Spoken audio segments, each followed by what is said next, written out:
Hey everybody, Pete Smails here, General Manager of Cloud Native at SUSE. I am happy to be joined today by Venkat Ramakrishnan, who is the VP and GM of Portworx at Portworx. At Pure Storage. At Pure Storage. Thank you for the clarification here. We're here to talk about the partnership. SUSE and Portworx have a very tight relationship, and we'll expand on that in the next couple of minutes, but we wanted to start by having a little bit of fun. We were talking before we started the recording. I'm here in my sort of KubeCon garb. Venkat's here in kind of his, as you said, used car salesman stuff. But at the end of the day, the serious message behind that is that what's really happening in the market now is KubeCon has never been more important. It's never been more strategic. It's never been more enterprise-centric. Because organizations, the reality is that containers and Kubernetes are everywhere. And organizations face myriad challenges, and they've never been more reliant on containers and Kubernetes to run their mission and business critical applications. That's really the foundation of why this marriage is so important and why there's sort of this alignment between sort of the joking old kind of KubeCon-centric thing and true hardcore enterprise.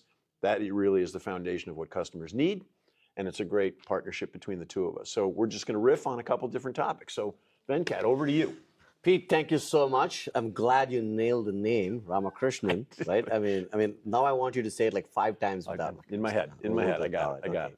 All right, okay. So, thanks for having me here. As you said, we started from all the way from containers, Docker, to early days of Kubernetes, and now people are deploying mission critical apps, betting their businesses on Kubernetes, and driving like all major apps, from all the way from banking, insurance, healthcare, technology, retail, manufacturing, right? And not just like ephemeral, stateless stuff, which Not is just, obviously it's key.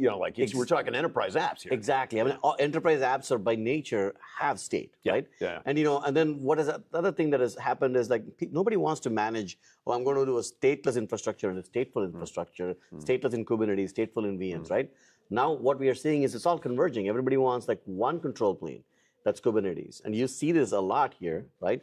I ditched my hoodie and and my sneakers this time because I think this is serious business now, right? So and this is something that I'm really proud to see how far the community has come, and grateful for our partnership. We have been partners for a long time. Kind of from the early on Rancher days to now, after Rancher became part of SUSE, Portworx became part of Pure. Has been amazing technology and alliance and a business partnership. And we have taken a lot of great customers to production, and they're running at scale. Yeah. And I think you touched on a theme we should spend a couple more minutes on, which is it's like, okay, great, you want a singular control plane. Obviously Kubernetes does that.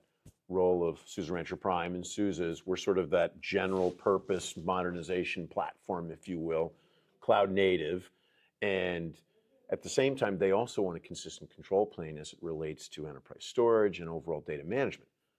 Yeah, which is where you guys fit into the equation. So I think that this whole the challenge that we address collectively between our core competencies from a container management, from a cloud native management standpoint, your core competencies around storage and enterprise data management, data protection, data management, the whole smash. Yeah, that combination, I think, is the underpinning of creating what I like to refer to as consistent operations at scale. Yeah, absolutely. And again, I think you nailed it, right? I mean, what Portworx does, for apps is what Kubernetes does for apps. Portworx, Kubernetes orchestrates the apps. Portworx helps the data to be orchestrated along with the apps, right? And when you say orchestration, it includes everything from volume management, storage management, data protection like snapshotting, mirroring. Replication, DR. Kind of enterprise, not just enterprise, but those are all business. Those are business critical stuff, right? I mean, that's the important stuff. Very important stuff, right? And talking about people are betting their businesses on, the platforms we are building. We have to deliver these capabilities to them so they can trust that they can modernize their infrastructure, and more importantly, now as we are seeing with all of the pressure that Broadcom has put on the VMware market, that modernize the virtualization as well. I think you're going exactly right. I think this whole notion of the old world of containers and Kubernetes, very ephemeral type of stuff, but now you come along with stateful applications and mission and business critical applications. Like the game has changed, and Kubernetes and containers has really had to grow up.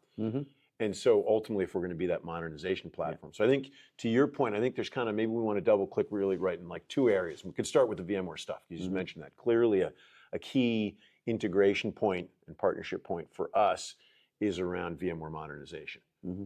And for our part, we have SUSE virtualization, which is a core component of the SUSE Rancher suite.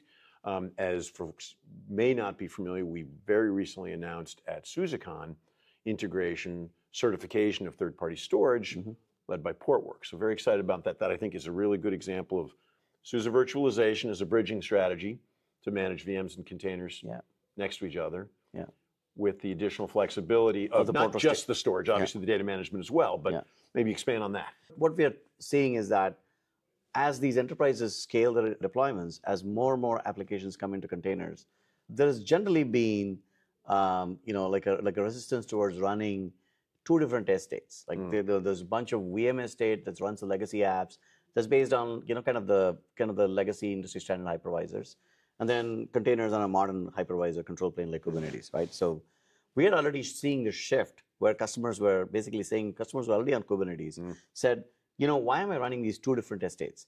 How can I unify them, right? So with the market pressures and the pricing pressures in the market, we see that accelerating a lot, right? And people are saying, look, now Kubernetes has matured a lot. The KubeVirt, which is the underpinning technology for running VMs in Kubernetes, has matured a lot, right? And let me move my VM, the apps that run the VMs and VMware or the other similar platforms to a Kubernetes-based infrastructure and run them on KubeVirt, right? Now, the fact that these applications are already running in VMs show that they're legacy. Most of the developers who wrote the apps are either gone or no longer, like actively, supporting them. So that means there's a lot of need to ensure the same experience extends to the Kubernetes environment. That's where Portworx comes in, right? Yeah. We enable, help the VMs to be live migrated, right, to a Kubernetes-based deployment. And then we now deliver capabilities that have like dual attached volumes, like, at a raw block level, right? So you could actually run these VM applications across two nodes for the live migration, live failover capabilities. And then we're bringing capabilities like storage vMotion and storage DRS. So customers get the exact same experience they've been getting, which is critical for them because these are, mission critical enterprise applications that are running in VMs. Yeah. And they don't behave like, microservices apps. The apps are done for microservices, right? So you have to deliver a consistent experience. Yeah. But customers, again, don't want to manage multiple stacks. So we have to deliver the same experience for containers as well and unify it. Yeah. And that's where I think the whole SUSE Portworx story is a very powerful story because we are delivering that consistent experience for both runtimes. Yeah. Slightly different workflows, but it's the same skill set. So if you take nothing else away from the first part, that's exactly the message. That's very well said. Second bucket we were also going to talk about was we're doing a bunch of work together on the platform engineering side, helping. It's not just about the infra, which is a big part of it, but it's also then about the workloads, developing these new workloads, giving developers what they want.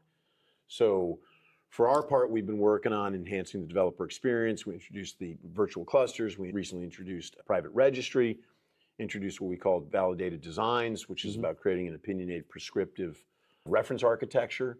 But I know you've got some thoughts on this as well. So where do you see things going on that front? Yeah, I mean, platform engineering is something that we have tried to address right from the get-go, right? So Portworx delivers all of the capability I'm talking about, can deliver it at a microservice level, right, at a container level, right? So everything from volume management, data protection, data services, encryption, and multi-tenancy. We deliver it at a container level, right? So this comes in handy because when you're coming into a platform engineering motion, or when you go into a large company with a platform team, it's a completely lopsided ratio, right? You have tens of thousands of developers, and there's maybe 20 platform engineers, right? So self-service is key. So we built Portworx right from scratch about self-service and automation, right? So we have continued to invest a lot more in our data automation, data management, and storage automation in the Portworx platform. Today, there are a ton of customers who run SUSE and Portworx on tens of thousands of nodes, and then they barely have one or two people assigned to kind of run them, right? See, that's the power of Kubernetes, and Portworx integrated into Kubernetes delivers, right? So, and then we have also introduced our Portworx backup product, which is a unique product where you can both back up Kubernetes-based VMs as well as containers. Gotcha. And it is also kind of self-service and automation driven, where a developer can bring their namespace attached to the backup service, or a platform engineer can attach an entire cluster, and then they can restore it all the way down to a pod level, right? Yeah. it's like a time machine for namespaces and Kubernetes clusters, right? And, My take on this overall is sort of just closing thought from my standpoint is we have a very similar, I think the partnership is so strong because of a very similar mindset in our approach. We do different things, they're related, but we have a different, similar, very sort of kindred spirits in that regard, in the sense that it is about scalable, consistent operations, or consistent operations at scale from an infra standpoint, but then it is largely about self-service, accelerating innovation, creating that platform engineering mindset, containers as a service, microservices-based storage and data management to give the downstream users and such the flexibility they need to build the apps, they need to manage the apps. So I think, to me, there are a couple underlying core tenets there where I think we're aligned in principle.